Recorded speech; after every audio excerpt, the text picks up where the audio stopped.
back to another video. I'm your host, the conservative libertarian here, and we're back with another one, man. Let's get into it. We got Mr. Joe Rogan. I guess he's claiming his endorsement for President Trump because he's basically saying that the way that ICE is going about the deportation order is not it. So let's get into the video and hear what he has to say about it. Let's go. It's horrific.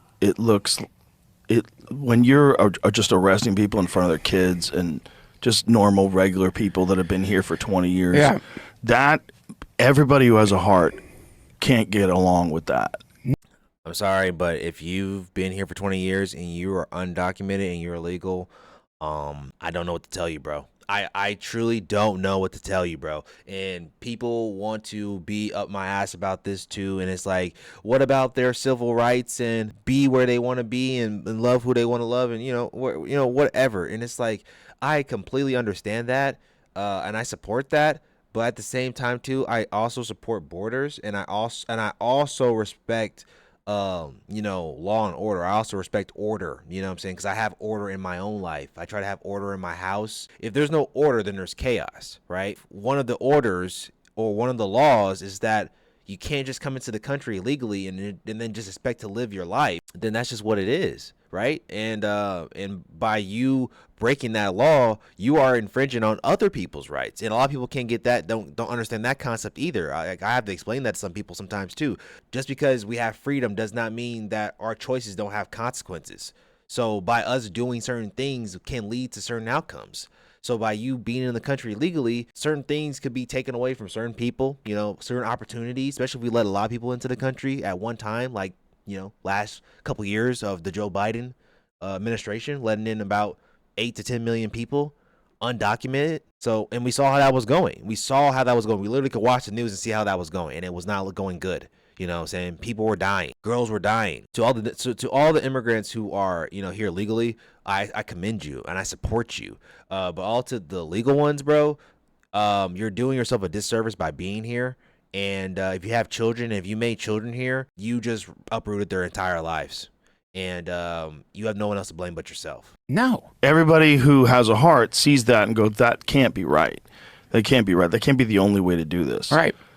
Because you have to think, look, we have to have a border. Yes, it should have been secure. Yes, they should make sure you know who everybody is before they get in. Yeah. But when people been here for 20 years, like, come on, man. That's crazy. Rogan endorsed Trump in the 2024 election, but this is not the first time he's called out the president on immigration. Back in July, he said many of the same things, bashing some of the tactics used by ICE. And I do have like a Godfather rule too. Like, I will say, like, if you've been here for not 20 years, 20 years is still pretty, you've been here since 2000s. You've been here since before 9/11. I think that's a little too close. But if you've been here since the 1970s, maybe 1970s, 1980s, that's when I would give you the Godfather rule. Okay, you've been here since before really I was even here. So it's all right, I can let that slide. But here for only 15 years, yeah, nah, you got to get up out of here. You got to get up out of here, bro. Especially if you're an able-bodied man. Yeah, you got to get up out of here, bro. They're kicking students out that are writing articles they don't like. Isn't a university supposed to be a place where someone's allowed to express themselves and have opinions? And in April, he said, we got to be careful we don't become monsters while we're fighting monsters. Reactions from the left have been varied, with some condemning Rogan for being vocal about his disagreements with Trump. Ed Krastenstein writes, quote, even Joe Rogan is criticizing Trump's inhumane immigration actions. Good for Rogan. Other prominent podcast hosts who supported Trump, such as Theo Vaughn and Andrew Schultz, have also expressed their dissatisfaction with the way the administration is handling deportations. But some liberals feel that their comments aren't enough to make amends for their support of Trump. Trump Tracker writes on X, quote, all the right-wing podcast bros are now regretting their votes. I didn't vote for this. Yes, the bleep you did, Joe Rogan. I mean, Trump was pretty adamant on the campaign trail that he wanted to bring immigration way down, which he has been doing. But I think when you have a thorough idea of what's happening and look at your constituency, which is a lot of business owners, which is people that work on farms that have been affected by some of your policies, then they're like, you're impacting us in a terrible way. He's opening his mind to not just allowing people like Tom Homan and their aggressive strategies to go forward. There are other ways to do this.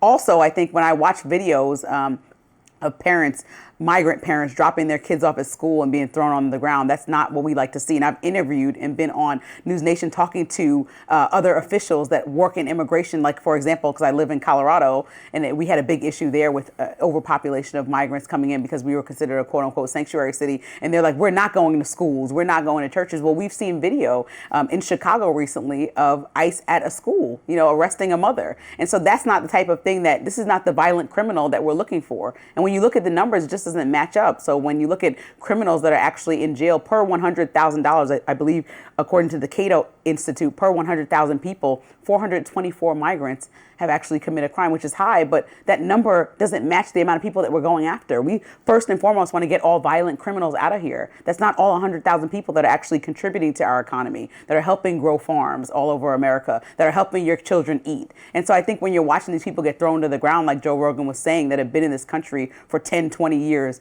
contributing to our economy in various ways, that's not the way forward. That's not, and even Marjorie Taylor Greene is on board, which we talked about earlier in the show. I can agree. I can agree on some of her issues. It's just that, like, the point is the problem, right? And if they really want to solve the immigration issue, which the Democrats could have did that. See, this is the thing. The Democrats could have done this and fixed this issue, right? They could have fixed it, but instead they try to do loopholes. They try to do workarounds to get the problem solved, but the workarounds didn't actually work around anything. The only thing they did was just, force people into a sector of certain areas of the country and then have to let the other American people deal with those other immigrant people just coming throughout their cities. And most of the time is going to impoverished neighborhoods like the black community. So that's why we had that ICE raid in that black townhome, or not townhome, but that what was it, like a apartment building. A lot of black people had to get detained in that building because there was immigrants, Trinidad and Aragua, that's what they claim, was inside the building. So they had to get them, and stuff like that. So it unfortunately made it look bad for ICE that they had to uproot people's from them sleeping, just so they can conduct a search warrant. But at the same time too, I feel like this is the fault of the Democrats, because if the Democrats would have just done this the right way and not have just let immigration slip, you let it slip. You could have let it trickled immigration. That would have been a good solution, right? Trickle, right? But you flooded the gates, and then you just let everybody come in. And then you're wondering why there's so much chaos in the streets when people and ICE are doing what they're supposed to be doing. ICE was literally developed to mostly handle immigration. I don't know what their other job's supposed to do. Maybe I should look that up to be more informed. But I know one of their main jobs is to do immigration enforcement. So if they're not doing their job, then what are they doing? And like I said, and it only gets worse because if the police officers there in those cities who allow the immigrants to be in their cities, if the police don't help the federal officers do their job and the federal officers get hurt, then Trump's going to use martial law and try to enforce the National Guard, which he has been doing it in Portland. You know what I'm saying? I think they're in Chicago right now too. Enforcing them to go into these places to protect federal law enforcement. The brunt of the issue is falling on the wrong side. It's falling on the wrong side. The Republicans should not be at fault for what the Democrats did, because if the Democrats would have just did it the right way, then the Republicans might not even have to do this big of an immigration. But the fact that it had been such an issue and everyone could see it, people were like, no, this has to be fixed. This has to be fixed. So I just think, I talked about it in my radar because I agree with this sentiment. I mean, I don't really thrown to the ground if they're. I mean, there's video. There's video. But if it's a legitimate arrest, I don't really care if it's of a violent criminal. But I would not, as you're saying, I would not deploy ICE to just get rid of people who've been here for 10 and 20 years, who are working, who are serving our economy. And I don't think Trump supporters or people who endorsed him, like Joe Rogan, are morally to blame. I love the left. Like, you voted for this. Well, Trump said, and at various points has said, that it's important to have high-skilled immigration. It's important to have visas. It's important to, he's had nuances to his immigration policy. What there is a difference of opinion among people in the administration. You have figures like Stephen Miller, for example, who do want to deport every last person here in the U.S. illegally. Doesn't matter if they're working, doesn't matter if they're in an important sector, wants them all gone. Doesn't matter about any trade-offs, doesn't care if now food costs tons more and we can't build anything. That's what he wants. Then you have people like, and Steve Bannon is the same way. Then you have people like Elon Musk and others who want the U.S. to be great and know that that's going to take some level of immigration. Not the violent criminals, but others. So there's an actual difference of opinion within the administration, within MAGA, and that's being worked out. And some days Trump sounds more like one side of it, one side of the debate, and other times it sounds like he's on another side of the debate. Frankly, it has to do with what the situation is and who he's talked to last. So it's an open debate, and because I'm on the Joe Rogan side of this one, I appreciate people like Joe Rogan and Theo Vaughn and Andrew Schultz should continue to speak about it and interview people who say that, again, we're with Trump, we support the Trump policy, but here's why the immigration policy should be this instead of this. I think that's healthy and something that's good to do in a healthy political tradition, for there to be debate and discussion over what the right amount of immigration enforcement is going to be. It can't be nothing, it can't be zero, but it should be more selective than just let's hang out at Home Depot and see who shows up, who's got a suntan, check their immigration status, and get them out of here. I mean, come on. And podcasters, and that's a fair. It's fair. Like, you know what I'm saying? Like I was saying, like, I'm not saying that that's not what they're doing, but I don't think that's what they're doing all the time, you know? And I do think a lot of this stuff sometimes is calculated. And I mean, that may be giving the Trump administration a lot more grace than I would want to believe, but I would want to believe that our federal officers and people who are, you know, a part of the federal administration, you know, the federal government, are actually, like, not just willy-nilly in this stuff and actually going after the people who they really need to go after. The criminals, the people who are committing crimes. And then after that, after you get the people who are committing most of the crimes, then you can go after the people who are committing, like, civil crimes.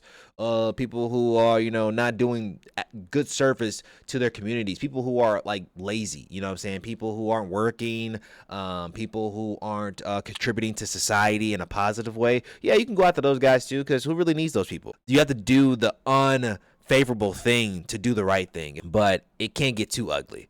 I don't want it to get too ugly. I don't want it to be so depraved that we don't even recognize ourselves anymore. And I don't think that's what's happening. But as, you know, ICE has been dehumanized, I don't know what else is there for ICE left. Like, I don't know what else is there. You know what I'm saying? Like, ICE is just going to continue to keep doing their job. People can keep being mad about it until immigration is where the Trump administration wants it to be at. I think a lot of these things are going to keep happening.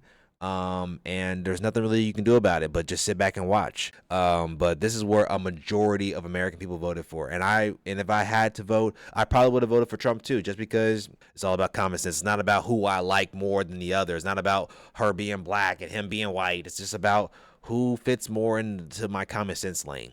It's tough to see sometimes. It's tough to see, but this is what people voted for. So let me know what you guys think down in the comments down below. Make sure you leave a like, comment, and subscribe to the channel if you guys are new. We are growing every day, on the road to 1.9 subs, so I'll see you there. And yeah, see you guys later. Peace.